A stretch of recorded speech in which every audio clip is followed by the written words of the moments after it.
সবার পছন্দের একটা ড্রিঙ্ক কোক বা কোলা, কিন্তু একদমই ক্ষতিকারক না। ভাবছেন যে এটা কিভাবে সম্ভব?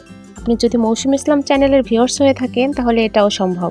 এই কোকোলা বানানোর জন্য নিয়েছি কিছুটা পরিমাণের ছোলা গুড়। যে বাটিতে করে ছোলা গুড় নিয়েছি ঠিক একই বাটিতে করে 3 বাটি পানি দিয়েছি। ছোলা গুড়ের পরিবর্তে এখানে কিন্তু আপনারা লাল চিনিটাও ব্যবহার করতে পারবেন।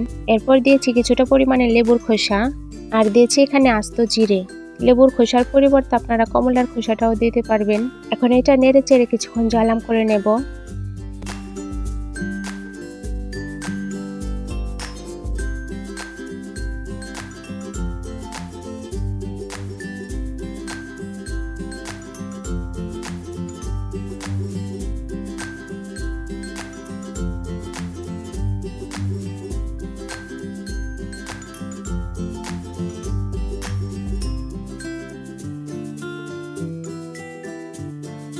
এই লিকুইডটা কিন্তু আমি 2 থেকে 3 মিনিটের মতো জ্বালাম করে নিয়েছি।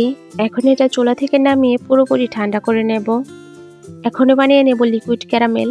সেজন্য একটা কড়াইতে 1.5 চামচ চিনি নিয়েছি। এখন এই চিনিটা গলে যাওয়া পর্যন্ত অপেক্ষা করতে হবে। চিনিটা যে পর্যন্ত পুরোপুরি গলে না যায় নাড়া দেওয়ার দরকার নেই।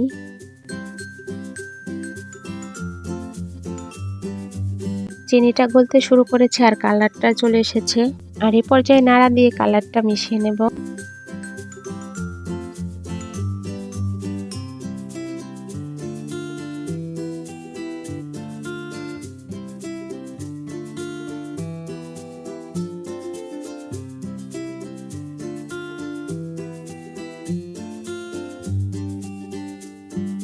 এখন দিয়েছি 1 চা চামচের মতো লেবুর রস।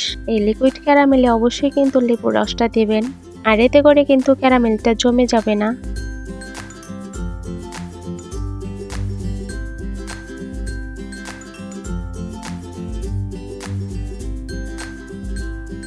এর কিছুক্ষণ জ্বালাম করার পরে দিয়েছি 2 টেবিল চামচ পানি।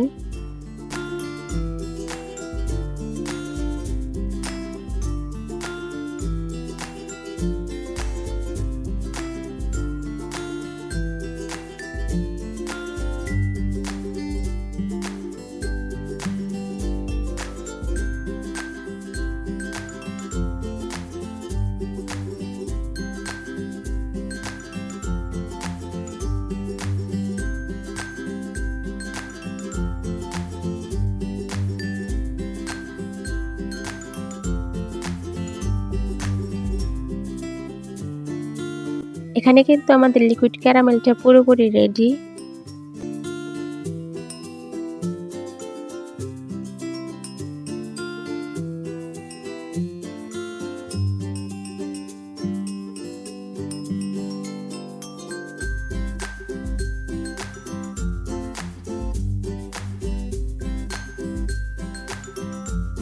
এখন এইটাও চুলা থেকে নামিয়ে পুরোপুরি ঠান্ডা করে নেব। এখন আগে থেকে জ্বালাম করা ছোলা গুড়ের মিশ্রণটা একটা বয়মে ছেঁকে নেব। পুরোপুরি ঠান্ডা করে এই লিকুইডটা কিন্তু আপনারা নর্মাল ফ্রিজে ব্যবহার করতে পারবেন পুরো কয়েক মাস, আর যখন ইচ্ছা হবে তখনই কোকোলা বানিয়ে খেতে পারবেন।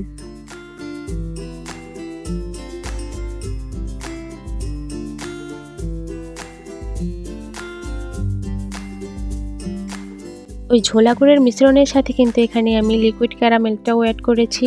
এখন এটাকে ভালো করে ঠান্ডা করে মুখটা লাগিয়ে ফ্রিজে রেখে দেব।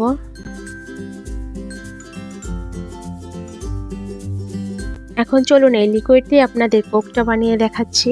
সেজন্য একটা গ্লাসে নিয়েছি কিছুটা পরিমাণের আইস। আইসটা নেওয়া হয়ে গেলে ঢেলে দিয়েছি ওই লিকুইডটা। এটা কিন্তু পরিমাণ মতো একটু দেবেন। এই কোক বানানোর জন্য এখানে আমি স্ট্রং সোডা নিয়েছি। এটা আপনারা যে কোনো মুদি দোকানেই পেয়ে যাবেন। এখন ওই লিকুইডের সাথে স্ট্রং সোডা ঢেলে নেব। এখন আরও কিছু আইস দিয়ে এটা পরিবেশন করতে পারেন। এই ইনস্ট্যান্ট কোকটা এতটা পরিমাণে মজা হয় যে বাসায় যে কেউ ধরতেই পারবে না যে এটা হোমমেড। এই রেসিপিটা শিখে নিলে কত হাজার হাজার টাকা বাঁচিয়ে দিতে পারবেন। এটা একদম অথেন্টিক একটা রেসিপি, অবশ্যই বাসায় ট্রাই করবেন। এই কোকটা খাওয়ার পরে কিন্তু আমি নিজেই একদম ফিদা হয়ে গেছি।